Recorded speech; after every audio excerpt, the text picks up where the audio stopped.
National Weather Service in Mount Holly, New Jersey has issued a special marine warning for until 7 p.m. At 5:36 p.m., severe thunderstorms capable of producing waterspouts were located along a line extending from 13 nautical miles north of 80.9 nautical miles west of Peapage Island to 11 nautical miles east of Turkey Point, moving east at 35 knots. Hazard, waterspouts, wind gusts 34 knots or greater, and small hail. Source, radar indicated. Impact, waterspouts can easily overturn boats and create locally hazardous seas. Small craft could be damaged from briefly higher winds and suddenly higher waves.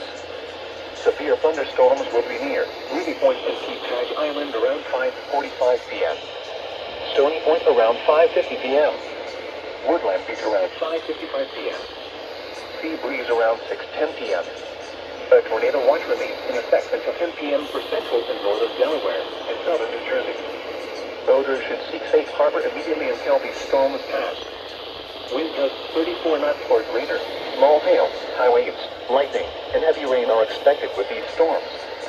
If caught on the open water, stay below deck if possible. Keep away from ungrounded metal objects.